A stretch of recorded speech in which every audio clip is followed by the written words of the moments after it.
Halo semuanya, perkenalkan nama saya David Martua Stinjak dari program studi agroteknologi 2017. Dan saat ini saya akan menjelaskan kepada teman-teman semua beberapa lahan basah yang berada di tempat tinggal saya, yang merupakan salah satu komponen dari praktikum pengelolaan lahan.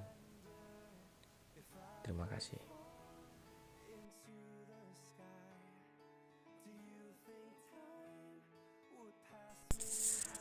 Lahan basah adalah wilayah daratan yang digenangi air atau memiliki kandungan air yang tinggi, baik permanen maupun musiman. Ekosistemnya mencakup rawa, danau, sungai, hutan mangrove, hutan gambut, hutan banjir, limpasan banjir, pesisir, sawah, hingga terumbu karang. Lahan ini bisa ada di perairan tawar, payau, maupun asin. Proses pembentukannya bisa alami maupun buatan. Lahan basah memiliki peran penting dalam kehidupan umat manusia. Ekosistemnya menyediakan air bersih, keanekaragaman hayati, pangan, berbagai material, mengendalikan banjir, menyimpan cadangan air tanah, dan mitigasi perubahan iklim.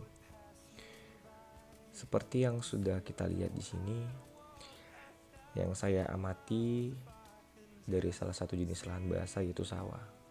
Sawah ini terdapat di dekat pinggir Sungai Ular yang menjadi pembatas antara Kabupaten Deli Serdang dan juga Kabupaten Serdang Bedagai. Sawah ini terlihat masih sangat-sangat tradisional dalam pengelolaannya dan menurut saya masih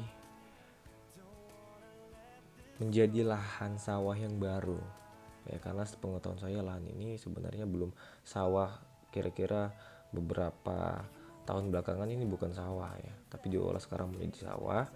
Dan menurut saya sudah cukup baik ya untuk dijadikan lahan sawah, karena kondisi yang sangat mendukung untuk dijadikan sawah, dekat dengan air, dengan ketersediaan air cukup tinggi, dan ini sudah menjadi sawah yang cukup baik untuk dikategorikan lahan sawah.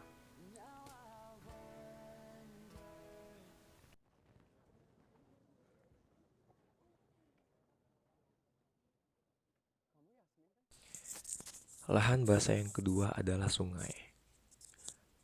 Yang saya amati melalui contoh lahan basah berupa sungai, sekarang yang kita lihat adalah salah satu contoh sungai yang terdapat di tempat saya tinggal di Kecamatan Perbaungan, yaitu namanya Sungai Ular.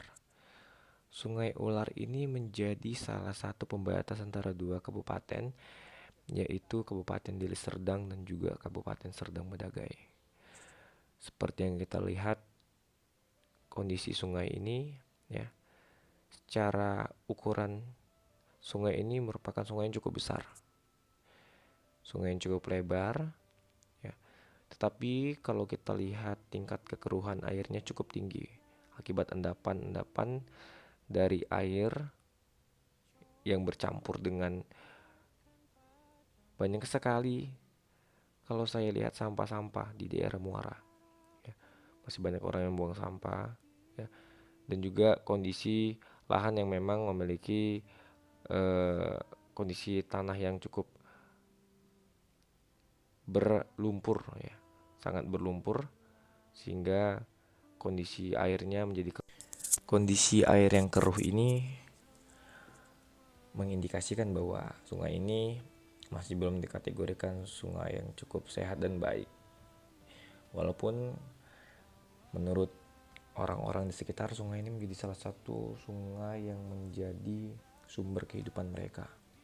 Mereka hidup di daerah pinggiran sungai, tepatnya di daerah Desa Pasiran namanya. Di daerah pinggiran sungai itu namanya Desa Pasiran, yang tinggal di sana. Mereka sangat bergantung pada sungai ini akan kehidupan mereka. Mereka hidup melalui sungai ini. Dan sangat-sangat luar biasa keruh sekali airnya ya. sangat keruh sekali. Sungai ini di sekitarnya memiliki vegetasi rerumputan alang-alang ya. Dan ini menjadi salah satu landmark sebenarnya. Sungai ini menjadi landmark kabupaten antara dua kabupaten ini yang menjadi pembatas. Jadi untuk kita semua harap menjaga kebersihan dan juga tetap menjaga ekosistem di daerah pinggiran sungai ini. Jadi itulah dua lahan basah yang saya amati. Yang pertama adalah sawah dan juga sungai.